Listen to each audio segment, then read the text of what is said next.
নমস্কার, আমি মিলন স্যার। পাল একাডেমি সেন্টারে তোমাদের সকলকে জানাই স্বাগত।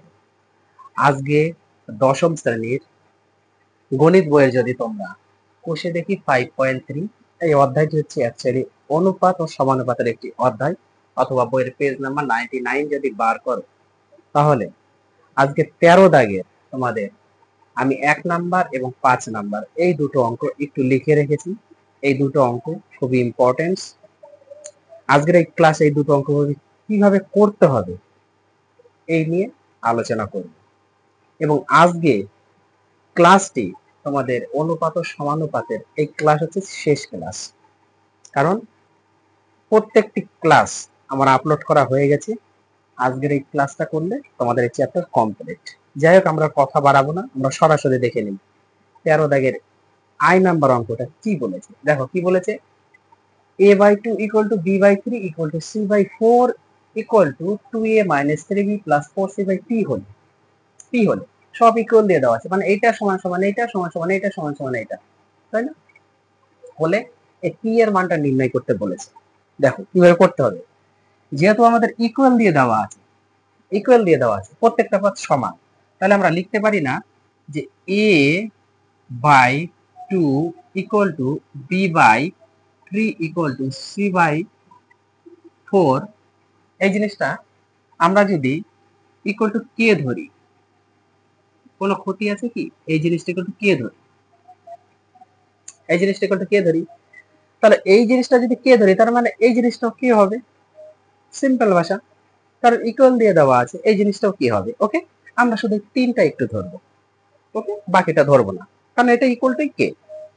এখন এখান থেকে যদি আমরা a/2 ইকুয়াল টু কে করি, সেপারেট করি, b/3 ইকুয়াল টু কে, আর একটা c/4 ইকুয়াল টু কে যদি করি এখান থেকে, তাহলে a ইকুয়াল টু আমরা পাচ্ছি 2k, তাই না?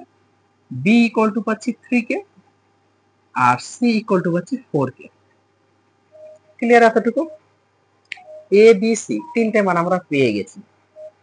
এখন অঙ্কে আসো। দেখো অঙ্কে কি বলেছে, অঙ্কে কি বলেছে যে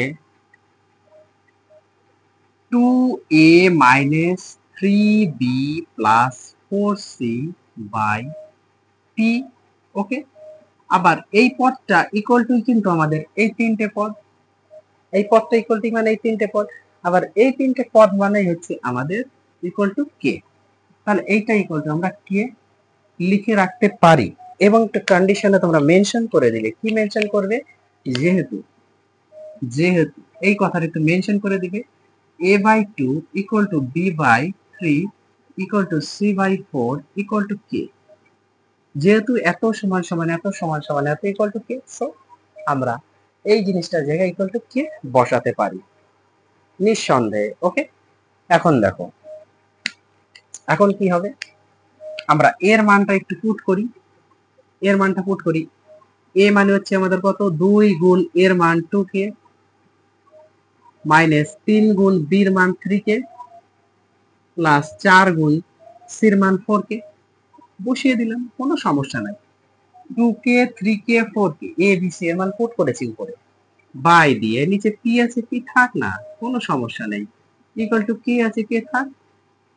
পরের লাইনে দেখো কি হচ্ছে, উপরে যদি আমরা গুণ করি 2 দুগুণে 4k minus 3 3 9k plus 4 4 16k by নিচে একটা পি আছে থাকবে, ইকুয়াল টু কে। একদম নিঃসন্দেহে ক্লিয়ার।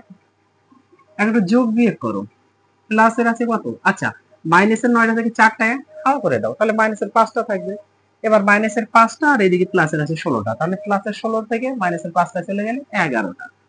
তাহলে 11টা কি? এটা হচ্ছে 11k by P equal to K. পিছনে মানে 1 ধরে নিল, এই যে উপর থেকে কে কে কেটে গেল। পরের লাইনে আমরা লিখতে পারি না 11 বাই পি ইকুয়াল টু 1। পরের লাইনে আমরা লিখতে পারি পি ইকুয়াল টু 11। অতএব পি এর মান আমরা পেয়ে গেছি। পি এর মান কত? 11। বোঝা গেল? তাহলে পি এর মান নির্ণয় করতে বলেছে, মানে পি এর মান 11। একদম সিম্পল ভাষা। পরের অঙ্কটা দেখো কি বলেছে 5 নম্বরে, a/b 3:2, আবার b/c ও 3:2 হলে আমাদের a plus b b plus c এর মান নির্ণয় করতে হবে। তার মানে আমাদের a b আর সি যদি বের করতে পারি তাহলে অবশ্যই আমরা করে ফেলতে পারবো, কোনো সমস্যা নেই। দেখো কিভাবে করতে হবে। এই যে এ ইস টু বি ইকুয়াল টু 3:2 আছে না, এটা ডট ডট ডট দিয়ে আমরা 1 নাম্বার হিসাবে রাখি, কোনো সমস্যা নেই। আর একটা কি আছে বি ইস টু সি, এটাও 3:2 আছে না, এটা ডট ডট ডট দিয়ে 2 নাম্বার হিসাবে রাখি, কোনো সমস্যা নেই। এখন এই প্রথম পদে বা প্রথম নাম্বার সমীকরণে 1 নাম্বার সমীকরণে এ হচ্ছে 3 বি হচ্ছে 2, তাই না? আবার দ্বিতীয় সমীকরণে বি হচ্ছে 3 সি হচ্ছে, এটা সরি এটা কিন্তু আমাদের সি 3 না, এটা হচ্ছে সি, সি হচ্ছে 2। ওকে, দুটো সমীকরণের মধ্যে কমন পদ হচ্ছে আমাদের বি, তার মানে আমরা বি মিলাবো, বি মিলালেই আমাদের হয়ে যাবে। বি এখানে কত একটু খেয়াল করো, বি এখানে কত, বি হচ্ছে 2 আর এখানে বি কত 10, এটা বি দ্বিতীয়টা এটা বি প্রথমটা, তাহলে 3 আর 2 লসাগু করে দাও, কত হয় 6, তার মানে 6 হয়ে গেল।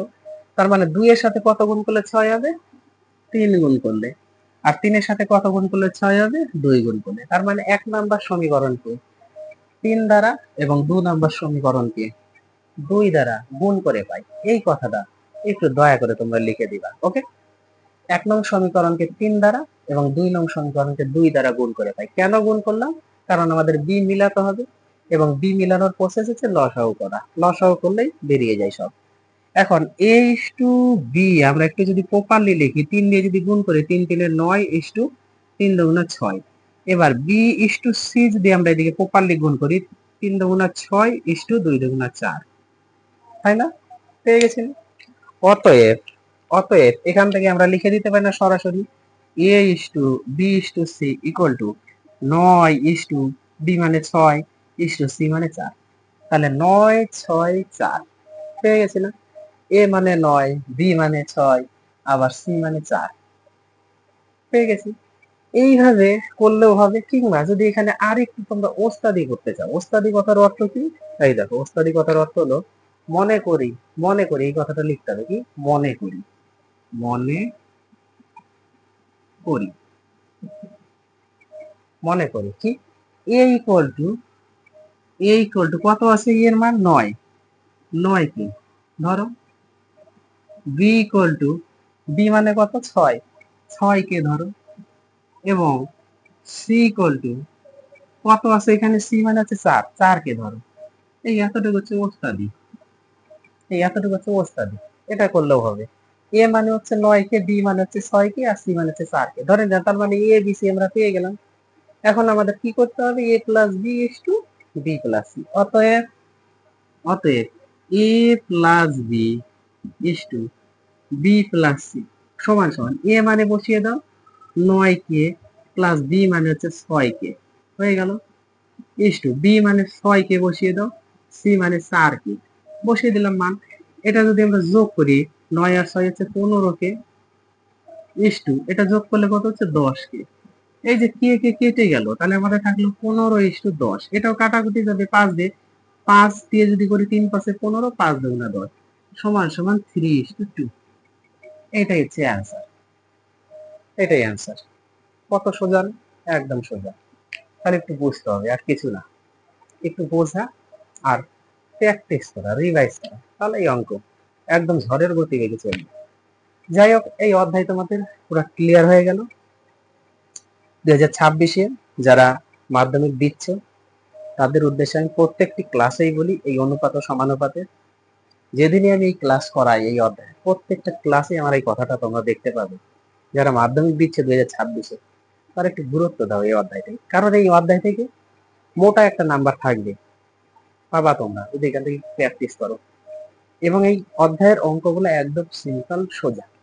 ওকে, তাহলে আমি আজকের মতো এখানে শেষ করছি, আবার দেখা হচ্ছে তোমাদের সাথে আমার পরবর্তী পাঠে।